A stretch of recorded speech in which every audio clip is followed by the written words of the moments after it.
Já vamos começar a nossa live, tá? Transformação social. Já vamos dar início aí. Vai chegar o nosso amigo Lael Rodrigues. Esperar ele chegar aí.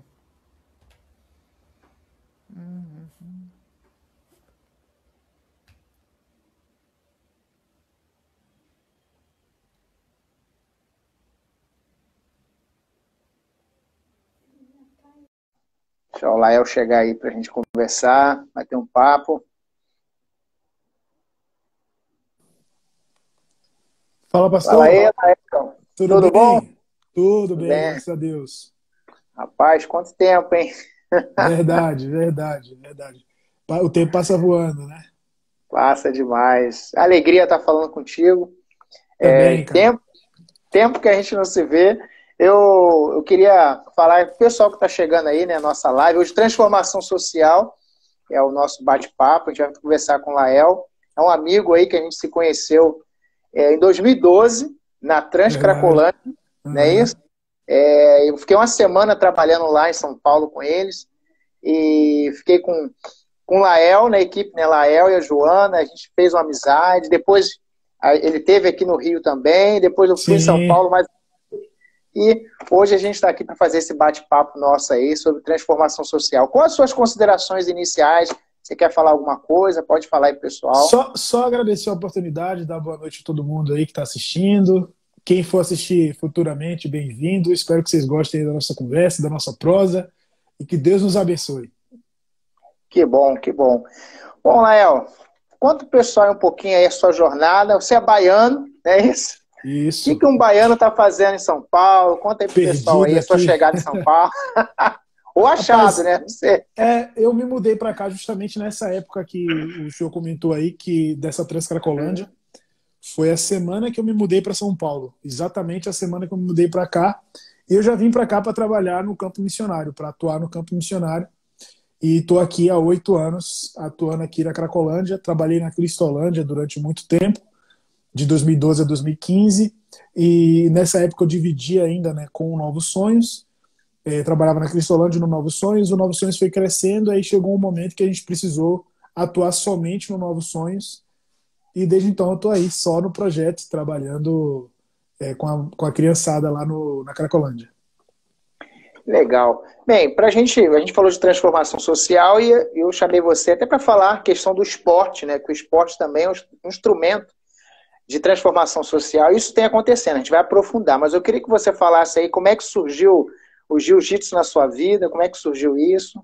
Fala aí pra É, gente. então, é engraçado, eu sou filho de pastor, né? E eu sempre fui muito sedentário, eu não fui um cara que praticou esporte na infância, eu nunca pratiquei, nem na infância nem na minha adolescência. Eu demorei Uhum. muito para despertar para o esporte. Como eu cresci na igreja, né, que eu fui criado com essa educação cristã, então eu aprendi a tocar violão cedo, eu me envolvi com outras coisas, era da leitura, era essa pessoa, né? Era uma pessoa mais culta, digamos assim. E aí quando eu estava no final da minha adolescência, assim, já nos últimos anos de escola, eu comecei a praticar um esporte chamado de rugby, né? Lá no interior da Bahia. Uhum. Só que como eu era muito sedentário, eu tive que correr atrás do condicionamento físico. E aí, por conta da necessidade de aprender equilíbrio, enfim, até um condicionamento físico mesmo, eu fui para o judô. E aí eu acabei migrando para o jiu-jitsu, porque quando eu voltei para Salvador era difícil de encontrar judô para adultos. E aí uma academia que eu achei dizia que era aula de judô, mas na verdade era mais voltada para o jiu-jitsu, e foi assim que eu comecei a praticar jiu-jitsu ainda em Salvador. Mas não era a minha prioridade, na verdade não gostava muito, eu tinha uma dificuldade muito grande com o jiu-jitsu, com a modalidade, e quando eu vim aqui para São Paulo, eu já era faixa azul, mas eu não treinava tão a sério. Meu negócio, o meu esporte mesmo era o rugby. E quando a gente estava aqui, eu estava aqui, então eu me mudei em abril, foi quando a gente se conheceu, né? E quando foi mais ou menos junho, a gente conheceu um faixa preta do Rio, que hoje é missionário em Portugal, o Ricardo Chaim. E esse cara falou que se a gente colocasse jiu-jitsu no projeto, o negócio ia dar certo, ia ser uma benção, enfim. Ele também estava precisando muito de uma confirmação de Deus para saber se ele continuava ou não praticando jiu-jitsu. E a gente já tinha o interesse de colocar também. Eu já estava muito receoso, o Joana já estava muito afim. E foi assim que o jiu-jitsu entrou no projeto Novos Sonhos. Ele veio do Rio de Janeiro, ficou aqui um mês, ajudou lá com a igreja a comprar os kimonos, os tatames. A gente conseguiu espaço aqui. Então, como eu nunca tinha dado aula, ele veio, começou a dar aula. E eu comecei no jiu-jitsu sem muita paixão pelo esporte, assim, sem muita vontade mesmo. O negócio era mais obediência, né? Temor a Deus, que eu já estava aqui. E por ser esporte também, e ainda a possibilidade de atuar com as crianças, eu comecei aí com o jiu-jitsu. E logo, logo me apaixonei. Logo, logo, assim, um ano. Foi um processo de um ano, quando eu comecei a valorizar. E aí, em 2013, mais ou menos, eu já tinha casado, já estava mais estabilizado. Eu comecei a levar o jiu-jitsu mais a sério, assim. Desde então, tem sido algo que eu tenho me dedicado bastante, né? E até hoje eu tenho que correr atrás do prejuízo aí do condicionamento físico, do tempo que eu demorei para entender a potência que estava na minha mão, né? Para alcançar pessoas e transformar pessoas. Certo. Você tinha quantos anos? Só essa parte para a gente poder... Começou a praticar mesmo o jiu-jitsu. Você estava quantos anos já? Eu tinha uns 19 anos quando eu comecei a 19 praticar, já, né? mas eu só fui levar a sério quando eu tinha 23 anos. E aí você já falou um pouquinho aí nas entrelinhas como começou, né, essa questão lá no projeto Novos Sonhos a desenvolver, você deu até datas aí, mas como foi assim, no início mesmo, como surgiu o jiu-jitsu aí no Novos Sonhos, né, para a gente poder entender um pouquinho. Eu me mudei para cá e até hoje, né, eu ainda estou conhecendo as pessoas. Eu moro aqui há 8 anos, eu sou um estrangeiro, né, eu sou um baiano morando em São Paulo. Então, mesmo sendo faixa preta, hoje as pessoas do jiu-jitsu não me conhecem, alguns, né?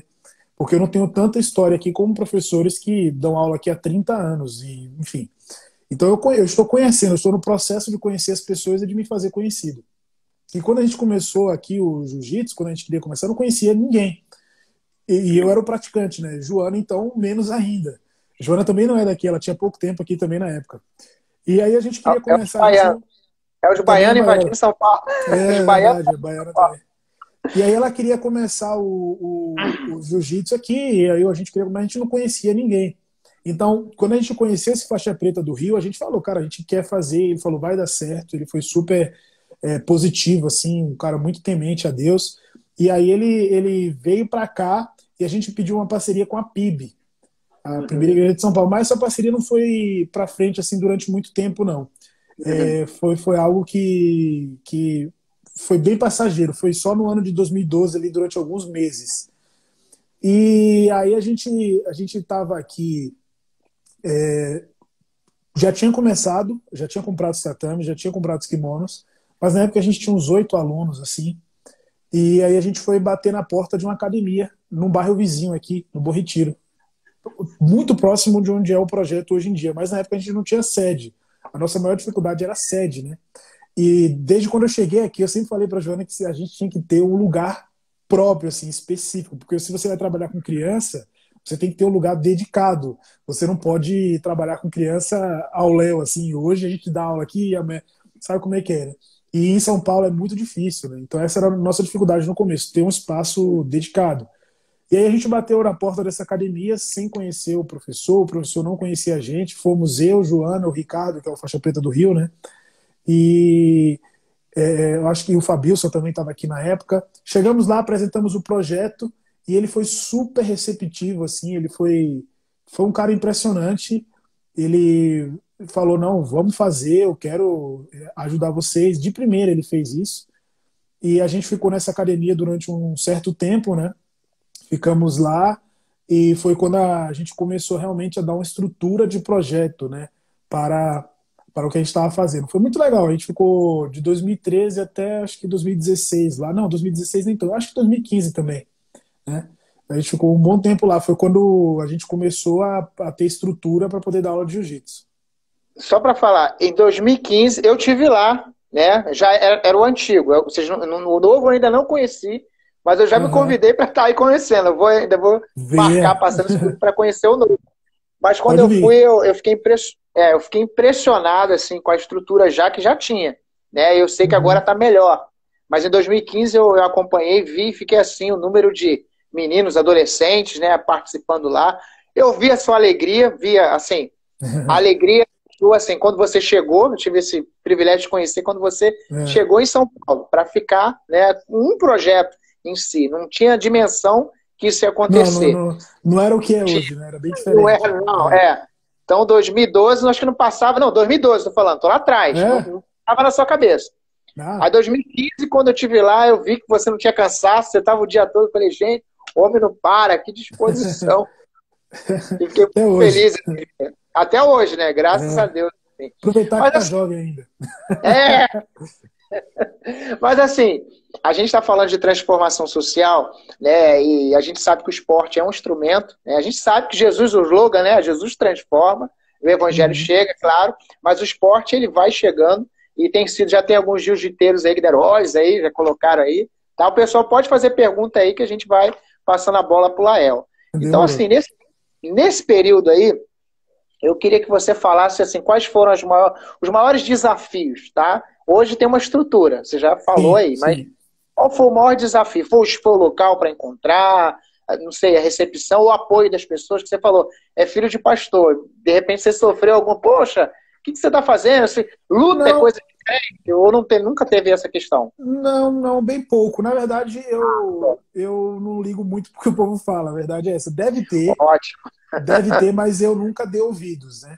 Porque se a gente for parar para escutar essas coisas, a gente não faz nada na vida, nada, né? Não é só o esporte. É verdade. E eu me mudei para cá, foi muito bom, porque eu perdi esse contato com as pessoas que eu conhecia. Isso é muito bom mesmo, para você se emancipar, para você ganhar uma autonomia na vida, né? Então eu era novo, era bem jovem. Então foi bacana chegar aqui com uma mão na frente e outra atrás, para ser voluntário, você ganhar, não tem salário, não tem nada, e você aprende, né, a confiar em Deus, aprende a trabalhar também, né, que tudo que a gente faz, você pode orar, você pode jejuar, você pode, enfim, estudar a Bíblia, tudo isso é muito importante, você tem que fazer tudo isso, mas você tem que trabalhar, né, você não pode pular essa parte. E a gente trabalha aqui incessantemente. Eu acho que esse é o grande diferencial, né? A gente tem um apreço ao trabalho pesado muito grande, assim. Então, a gente leva muito a sério essa parte do trabalho. E a nossa maior dificuldade no começo era justamente enxergar isso. Eu acho que tudo que o senhor falou é um fator, né? Não ter um espaço, o aluguel é caro, eu não conhecia ninguém. Mas eu acho que a maior dificuldade sempre é lidar consigo mesmo. Então, eu passei por muitas crises quando eu me mudei para cá. Saudade de casa, saudade da família. Então, até hoje eu sou sozinho aqui, eu não tenho parente, né? E a cidade é uma cidade que sufoca muito. Eu sou uma pessoa muito tranquila e São Paulo é uma cidade muito agitada. Então, eu ainda sofro essa adaptação. De vez em quando eu me sinto sufocado pela cidade. Hoje em dia eu estou mais adaptado, né? Tem mais amigos e tal. E o jiu-jitsu ajuda muito a equilibrar essa diferença, né? Mas até hoje eu ainda me pego meio sufocado às vezes com a cidade mesmo, né? O ritmo da cidade exige muito disso. E eu acho que a maior dificuldade foi o pessoal, o amadurecimento pessoal, de aceitar os planos de Deus, de aceitar a orientação de outras pessoas, de entender melhor, de ser mais esclarecido, né? E a gente só aprende isso com o tempo. Então, se eu tivesse a cabeça que eu tenho hoje, com 31 anos, na época que eu cheguei aqui com 22, 23, seria bem diferente, né? Seria muito diferente, mas eu custei a amadurecer e a aprender. Então, eu acho que essa foi a maior dificuldade. Se não fosse eu atrapalhando, as coisas seriam muito melhores, eu imagino. Porque a gente queria dar um jeitinho, né? De ajudar Deus, né? Pois é.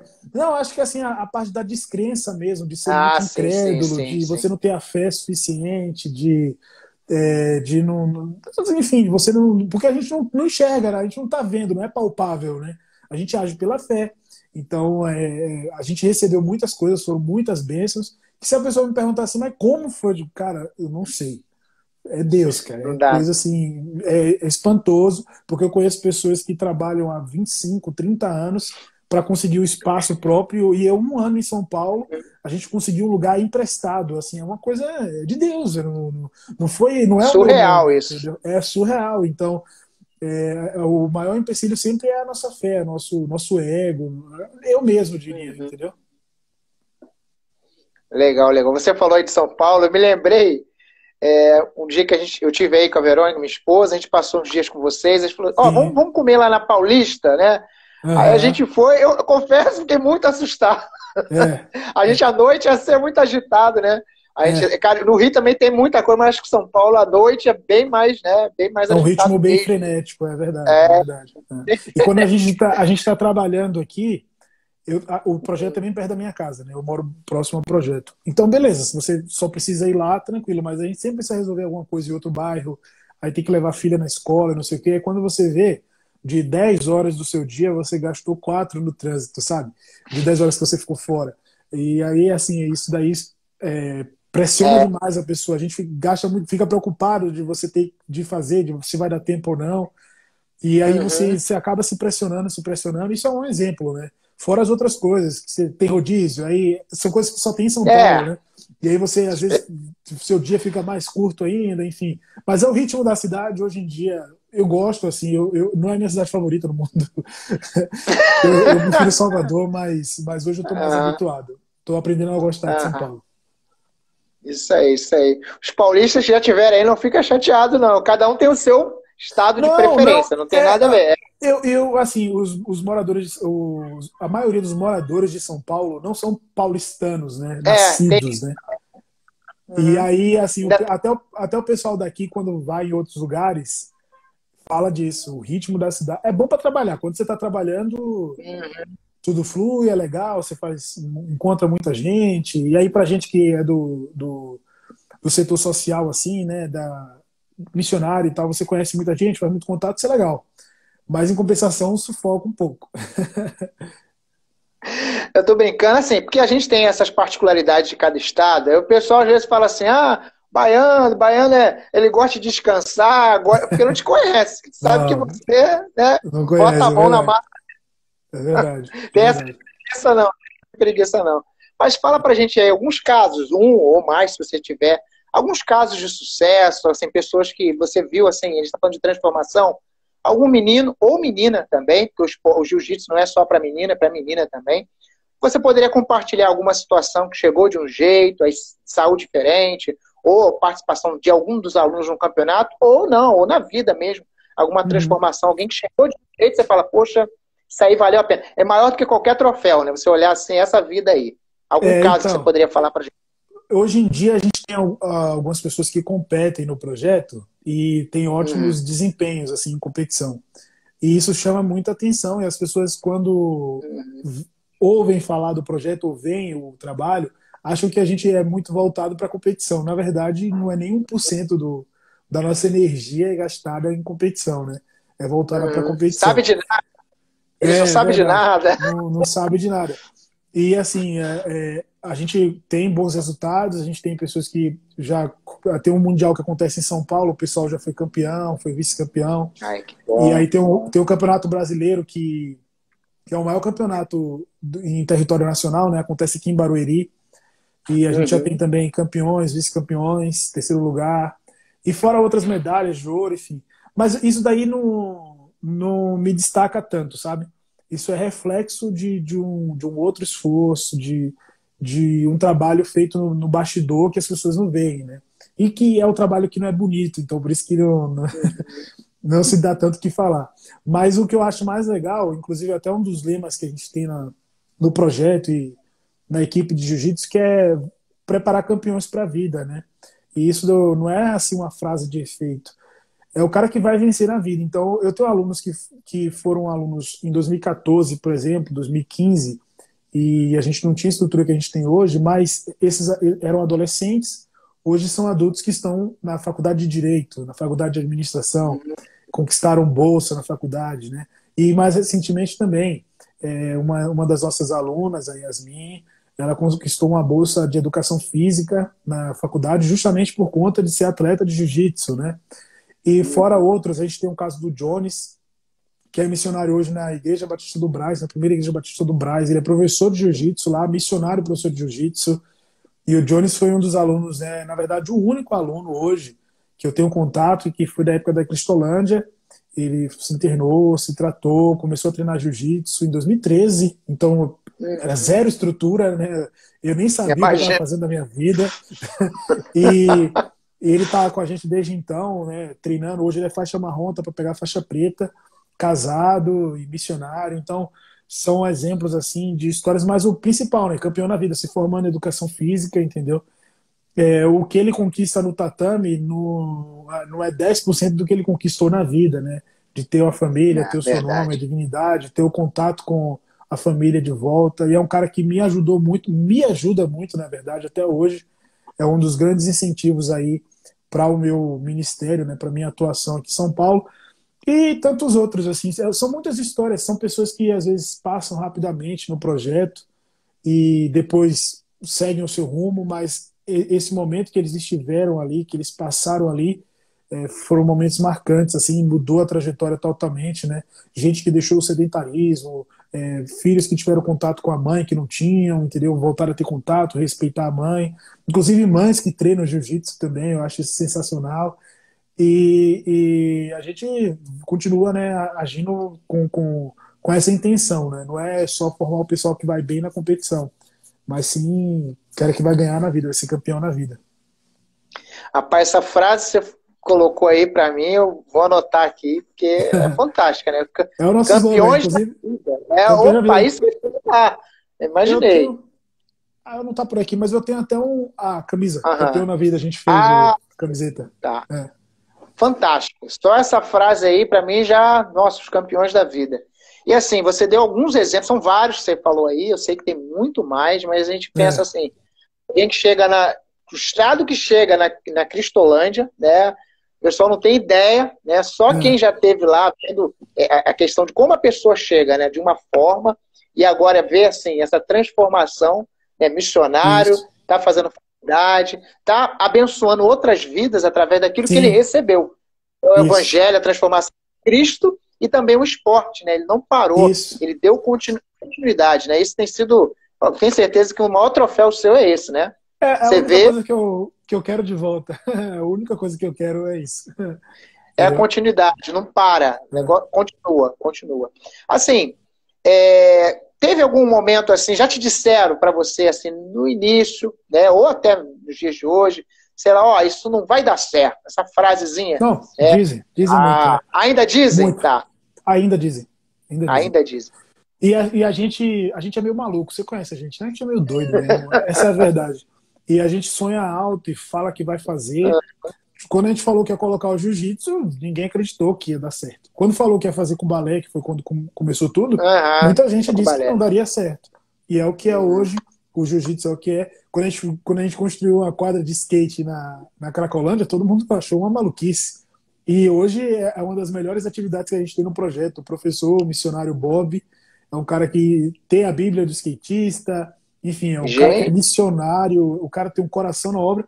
E as crianças amam fazer aula de skate, amam o professor, e não é só ir lá andar de skate, aprender o skate. Eles vão lá ser discipulados através do skate, né? Eles são discipulados, eles aprendem da Bíblia. O lema deles eu ando de skate e Deus anda comigo. Eu acho que eu errei, peraí. Eu ando com. Ai, gente, eu esqueci, mas é um slogan bem legal e eles falam isso com muita alegria. a É? gente vai procurar para depois botar aí no Instagram. A É, gente vai eu ando procurar. com Cristo, não, eu ando de skate e Deus anda comigo. Eu tenho quase certeza que é isso. E as crianças falam isso com muita alegria, sabe? Então, quando a gente falou que ia fazer isso, o pessoal disse: Nossa, isso é uma loucura. Vocês vão botar um skate aí, como é que vai dar certo? Não tem espaço e tal. Então, se a gente for escutar as críticas, Não dá. e é aquilo, a gente não pode escutar crítica construtiva de quem nunca construiu nada. Então, não dá. É, A pessoa tem fala, isso. beleza, cara, você tá certo, enfim. Só peço que não me atrapalhe.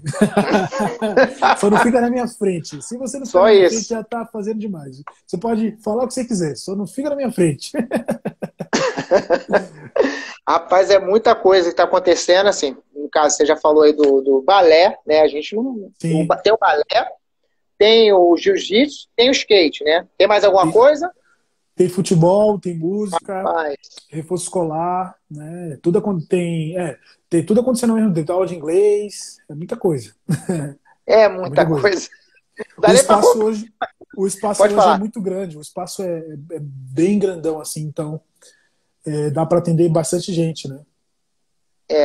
tem mais ou menos 600 crianças entre criança e adolescente, né? Isso. É mais ou menos esse número, né?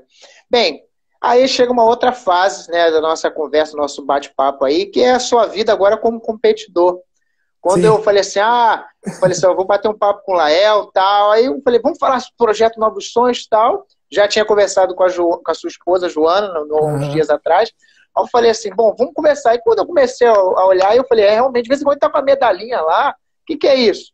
Aí eu fui ver a quantidade de campeonatos que você foi disputando, conquistando. Eu falei, não, agora, eu até coloquei na descrição, um atleta, amigo atleta, né? E um atleta mesmo. Eu falei, rapaz, é competidor. Fala para mim aí, pro pessoal, como é que surgiu a questão de competição na sua vida aí? Você pensou assim, eu vou competir agora. Como é que foi? Então, eu nunca fui uma pessoa muito competitiva. Até hoje eu não sou, assim, de ficar me medindo com outras pessoas. Eu não sou assim. Eu gosto de competir porque eu gosto de viajar, eu gosto de estar lá no dia, fazer amizade. O resultado é o que menos importa, assim. Eu não me sinto mal depois, nem ganhando, nem perdendo, enfim. Mas isso sou eu, né? E quando eu aqui em São Paulo... Mas espera aí, mas você tá ganhando bastante, tô vendo muita medalha lá para direto. Mas é a consequência da participação mesmo. Então, como eu participo de muitos campeonatos, fica mais fácil de obter alguns resultados. Mas se eu lutasse um só por ano, seria mais difícil, né? Se eu vou ali, já era.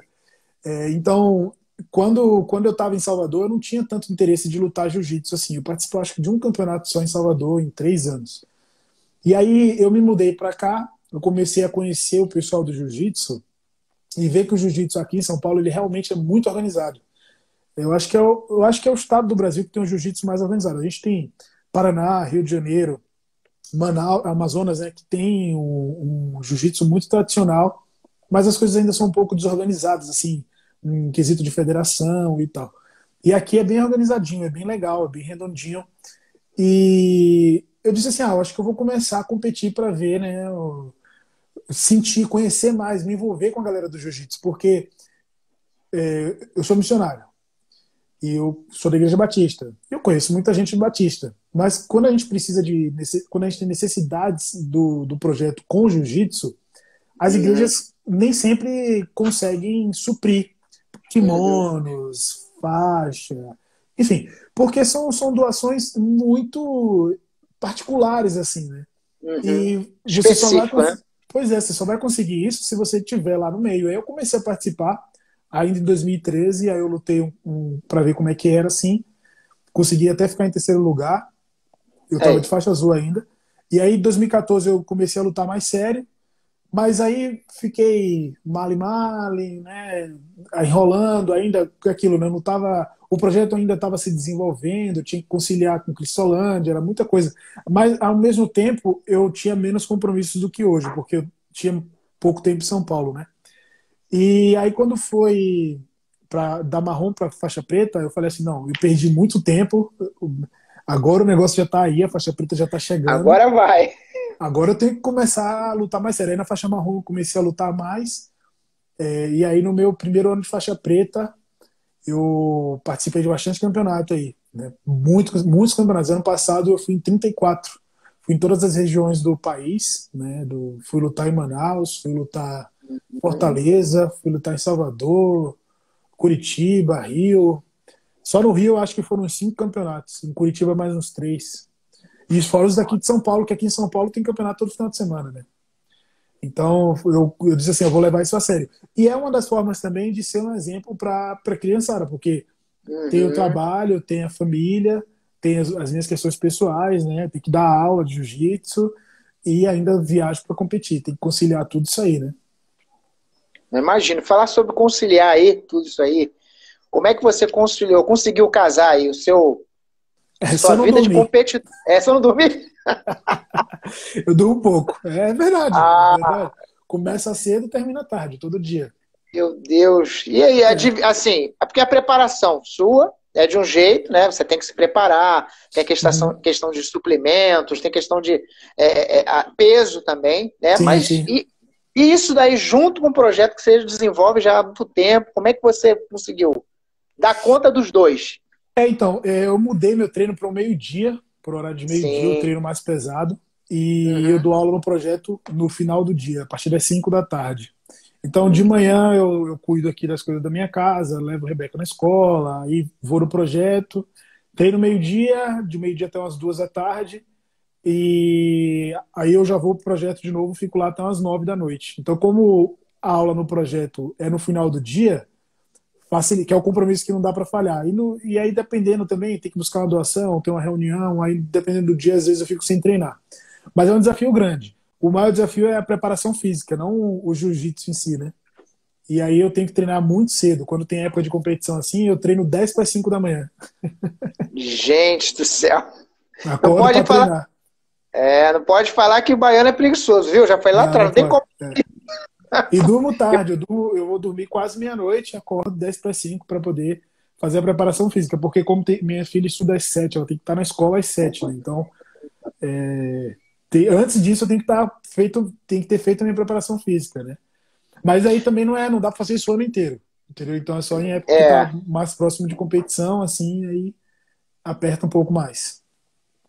E aí veio a pandemia, e aí a gente vai fazer uma pergunta em duas logo de uma vez só, duas perguntas, que é o seguinte: chegou a pandemia, qual o baque aí na sua vida como atleta, como competidor, porque está tudo parado, né? Sim. Eu queria saber de você, que você falasse primeiro, como tem sido para você agora a questão de competição, tá?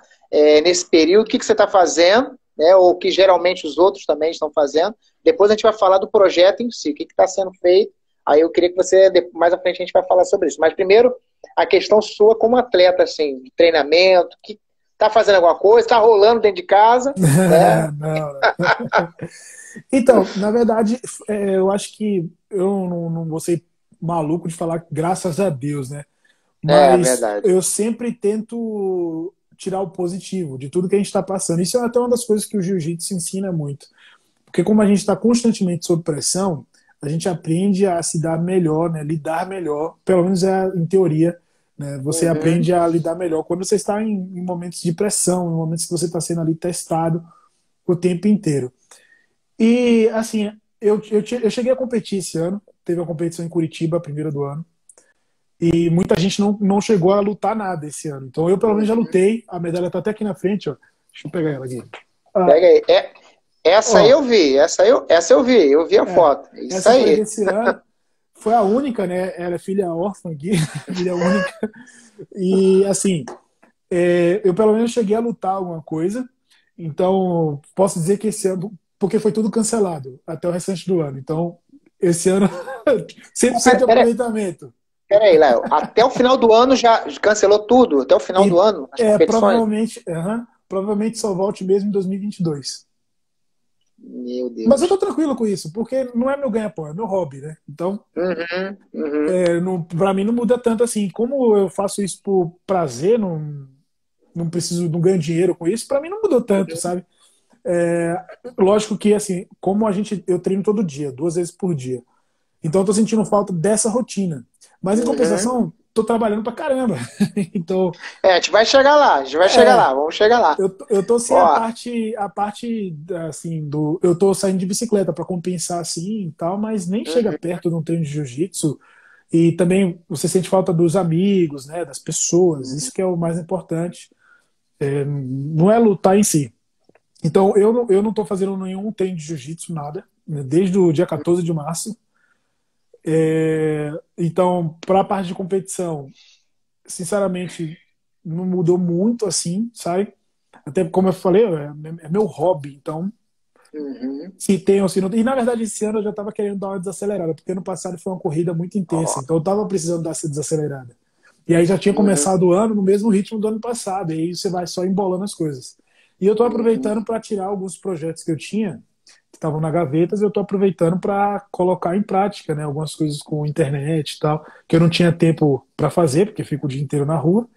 Então agora eu tô aproveitando para poder tirar, né, da gaveta, colocar, entendeu?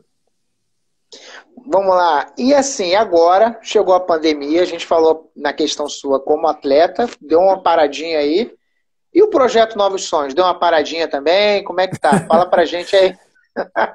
Não, não, o projeto se reinventou, né? Como eu falei, eu acho que o momento é da gente se reinventar, você ficar mais reflexivo, porque a Uhum. gente, assim, é um novo normal. Eu já até fiz um texto sobre isso. A gente vai ter que reaprender a tudo, a se relacionar, a consumir. A gente vai ter que aprender a comer diferente, tudo. A gente vai tudo, a cultuar diferente. Todos os prestadores de serviço estão reaprendendo a prestar o serviço. Então a gente está vendo aí que a gente não precisa tanto ir para restaurante. Então Uhum. o dono de restaurante vai ter que se reinventar. Porque como é que ele vai, depois dessa pandemia, tirar o Verdade. pessoal de casa para consumir no restaurante dele? Porque hoje a gente está vendo quase 3 meses sem ir no restaurante, mudou o que na sua vida? Nada, né? Então Verdade. a gente vai se reaprender. Nós vamos reaprender, no geral, né, a viver. Vai ser um novo normal. A gente não vai voltar, quando acabar a pandemia, a gente não vai voltar a ser o que era. Não tem como. É possível isso. E o projeto se reinventou, a energia do projeto, a atenção do projeto, os recursos são voltados para crianças, né, na prevenção, usando o esporte. Isso é o projeto Novos Sonhos. Tudo que a gente faz é voltado para esse sentido. E agora a gente começou a atender a população de rua, entregando marmitas, né, e as famílias do projeto entregando cestas básicas. E aí, quando a gente vai falar de números, o negócio é impressionante. É aquilo. Eu não sei como, mas eu sei que é verdade. Então, a gente está entregando aí, a gente já entregou quase 1.000 cestas básicas, inclusive saíram os números agora há pouco atualizados. Durante 60 dias, é um número assim muito expressivo, 90 mil marmitas. Então, a gente está se reinventando. Então, a logística mudou, né? De buscar doação, de entregar doação. A gente não está atendendo as crianças, não está fazendo nenhuma atividade com as crianças, mas a gente não quis deixar as famílias do projeto desamparadas. Então, a gente Uhum. tem aí essas atividades, né, para buscar cuidar dessas famílias, que é o que a gente é o projeto, na verdade, né? O projeto não é para ensinar jiu-jitsu, o projeto é para cuidar da criança, cuidar da família, fazer com que eles sejam inseridos na sociedade, né? Porque a pessoa que não come, essa pessoa está marginalizada, entendeu? Por mais que ele more no centro de São Paulo, ele está à margem do que é a realidade de muitos que vão ter uma refeição na sua mesa, no almoço. Então, a comunidade que a gente ficou em 2012, a comunidade do Moinho aqui, bem perto, é aqui do lado do meu prédio aqui, onde eu moro. E então a gente vai lá entregar marmita para o pessoal almoçar, e as cestas básicas também vão para lá, para as famílias na região da Cracolândia, então o pessoal que mora nos cortiços, o pessoal que mora vizinho ali, né, na vizinhança do projeto, estão sendo atendidos. E é engraçado que muita gente só conheceu o projeto que está ali na rua deles por conta da pandemia. Então agora eles sabem o que é que tem ali, né? E Rapaz, muito louco, eu já né? estou pensando depois. Vai falando. E é engraçado que o projeto não é pequeno, não. É um prédio Aham, grande. É um prédio bem isso. grande, assim. As pessoas passam em frente, mas a portinha é pequena. Então eles não fazem ideia do que tem dentro.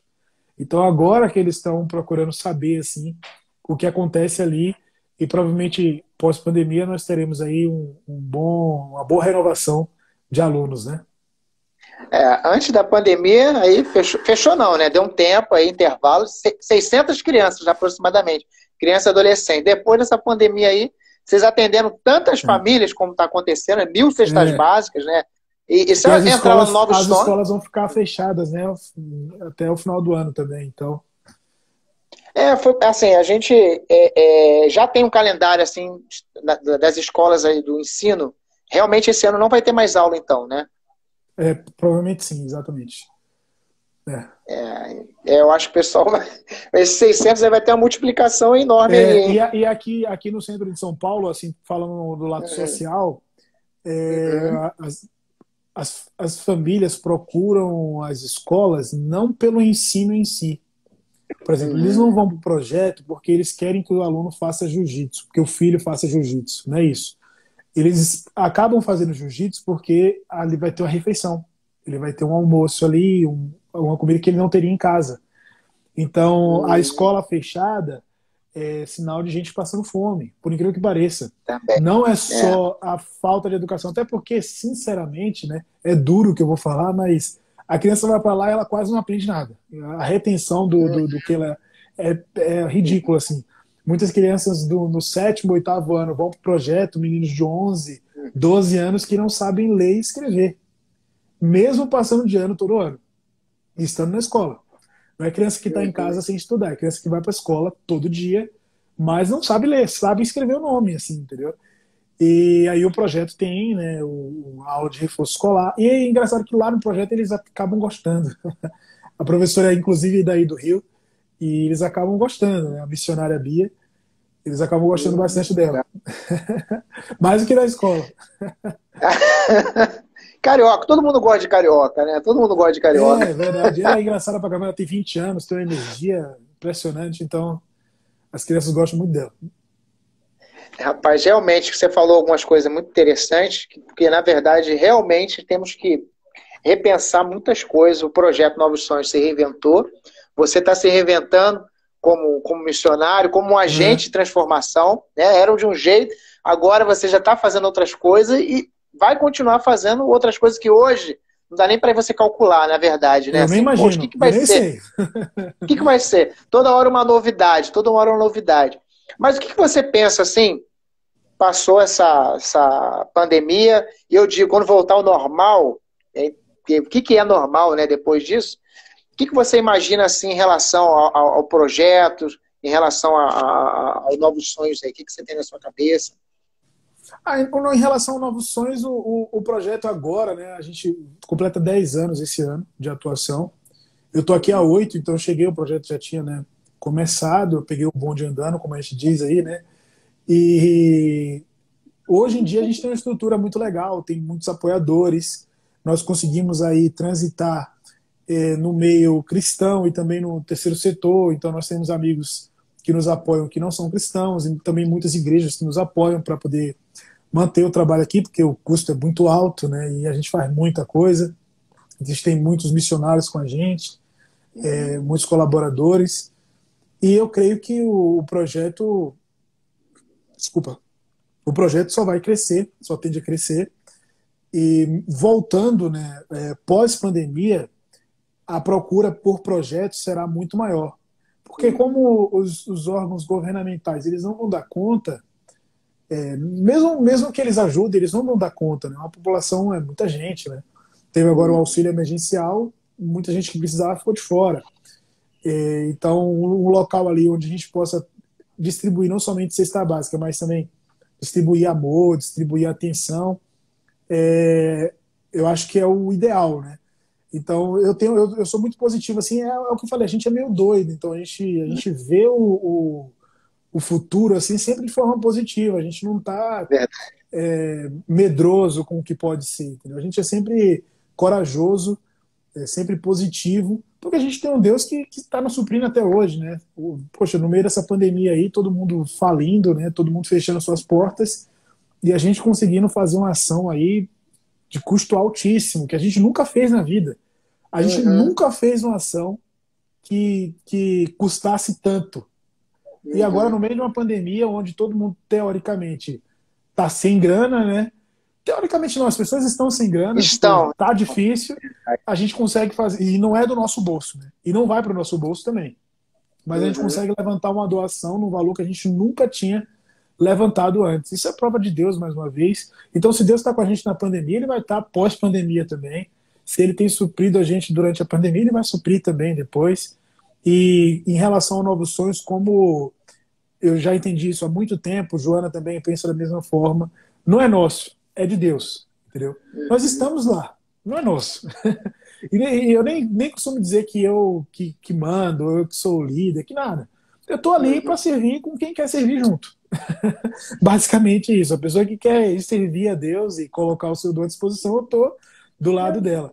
Então, como é de Deus, ele vai manter até quando ele achar que deve ser mantido e crescer, expandir até o quanto ele achar que é interessante. Porque muita coisa acontece lá no projeto que nem era do nosso interesse, nem era da nossa mentalidade, e as coisas acontecem assim, no estalar de dedos. Porque é plano de Deus e a gente só aceita. Nós somos ali Amém. para cumprir a vontade dele. Então, se a gente for fazer só o que a gente quer, o que a gente sonha, o que a gente planeja, não vai dar certo, né? E a gente trabalha todos os dias, trabalhamos muito e confiamos em Deus. Esse é o segredo, né? O que você poderia falar aí para quem está com a gente aí na live, que talvez assim, poxa, eu queria de repente fazer alguma coisa, né? Porque na verdade, vocês aí no Novos Sonhos, você, Joana e todos os voluntários, tem que correr o tempo aqui, que daqui a pouco acaba, né? A nossa live. Mas assim, o que você poderia falar para o pessoal assim, quem pensa, poxa, eu gostaria tanto de me envolver, né? Eu vou dar um espaço depois para no final você falar como a gente pode acessar aí, poder ajudar. Porque por qualquer parte do Brasil você vai falar, não, pode ajudar. E você vai falar como. Mas quem sente, de repente, o desejo de vivenciar isso que você está falando? Que é bonito você ouvir, mas eu acho que o mais belo é você viver. Você acordar e falar, poxa, eu estou fazendo algo, eu estou vendo vidas transformadas, e a gente está vendo um cenário que a gente sempre diz assim, ah, fulano não faz, ah, o governo, ah, não sei o quê. Então, a gente tem a possibilidade de fazer na prática. Qual a dica que você daria aí?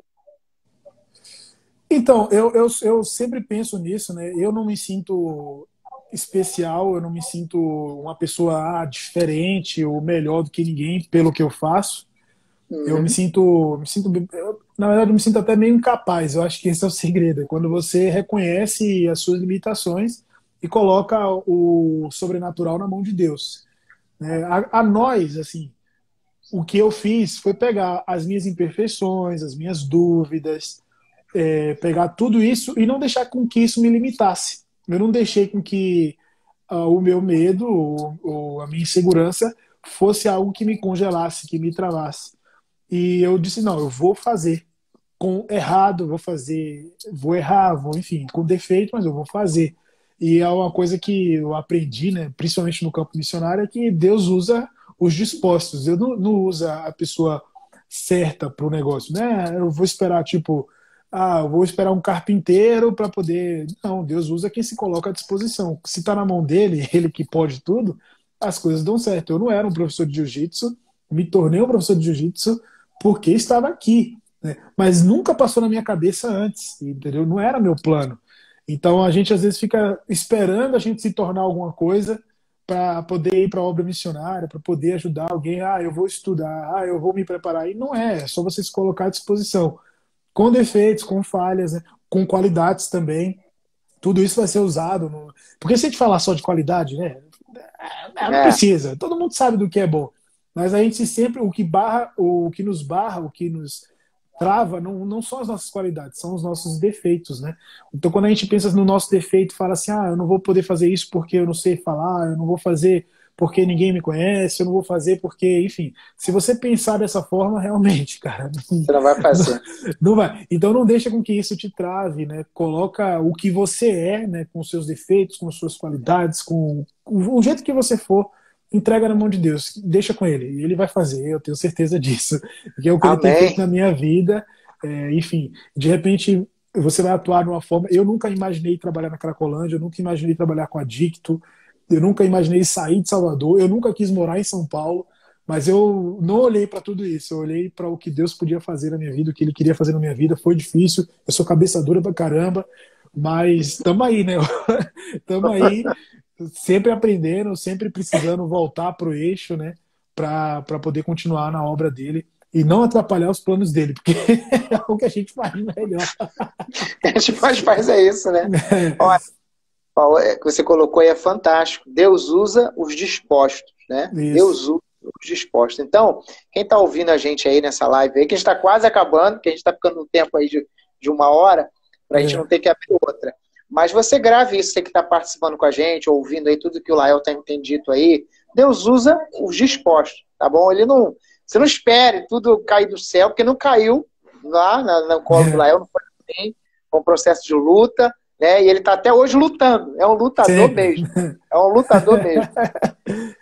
Léo, está quase acabando, mas dá tempo ainda. Fala pra gente aí como que a gente pode ajudar, né, o projeto Novos Sonhos. Vocês se reinventaram, você já falou aí.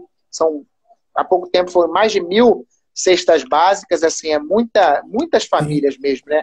Eu fico imaginando ao longo do Brasil quantas famílias, né? E vocês estão fazendo aí, e às vezes a gente fica assim, eu vou esperar ter um dinheiro, mas às vezes a gente tem, e a gente Uma pode cesta compartilhar. básica, a cesta básica que a gente entrega custa uns 25, R$ 28. Então, vocês Uhum. podem ajudar, né? Pelo menos. Então, como que pode ajudar? Ó, rapidinho, eu tenho uns números aqui, não está atualizado não, mas em 40 dias aí foram mais de 60 mil marmitas, né? Que foram distribuídas. Eu tenho de 40 dias, depois já está atualizado, já tem mais tempo. Eu vou mas te falar assim, daqui o de hoje. então vai lá, vamos lá. A gente postou tem pouco tempo. A gente postou não tem nem uma hora. Ó, foram 60 dias de ação, foram 125 mil pessoas alcançadas. Meu Deus do céu. 382 pessoas fizeram a doação. Foram quase R$ 200 mil levantados. Né? 800 cestas básicas, 54 mil marmitex com esse dinheiro. Entregamos 100 mil pães, 10 mil EPIs, 10 mil kits higiênicos, 47 mil garrafas de água, 20 mil hortaliças. É muita coisa. É muita coisa. No total de tudo, eu vou pular logo para o último, foram 118 mil marmitex. Meu Deus do céu. Meu 118 mil. Se você ficasse pensando ainda, né? Vamos, não vamos, olha, Deus usa os dispostos, né? Pastor, então, se a gente fosse olhar para o número e falar assim, ó, vamos entregar 1.000 cestas básicas por dia, a gente não entregava, não. A gente não entregava, não. Entendeu? Como a gente pode ajudar aí? Fala pra gente aí. Tá, a gente tem o Instagram do projeto, eu vou escrever aqui, para o pessoal que quiser seguir, ó, novos.sonhos. Tá? E aí você pode entrar em contato com a gente nesse Instagram ou no Facebook do Projeto Novos Sonhos, Projeto Novos Sonhos no Facebook. E lá algum de nós, eu, Joana, Emily, o pessoal que trabalha lá, vai te passar as informações, as contas, né, onde você pode fazer a sua doação, a sua transferência. E se você mora em São Paulo, você pode se juntar aí a gente para poder entregar também. Eu e Joana não estamos indo lá diretamente por conta da saúde dela, mas se você quiser ajudar, passar um dia lá, é uma entrega, não demora muito, você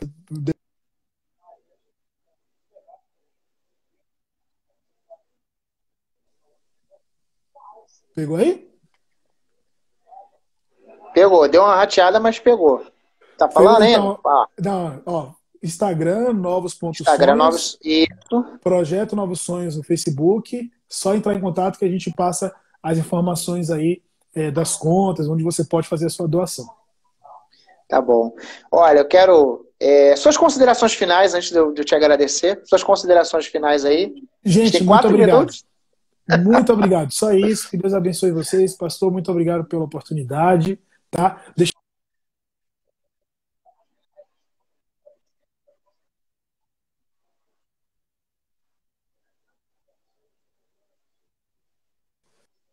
Opa, fala aí. Só peguei o é nóis. Tu falou a frase, não entrou não. Vai lá, fala aí de novo a frase. Deus luta por mim e eu luto jiu-jitsu. Rapaz. É isso. Amém. Oz, a galera tá escrevendo Oz, né?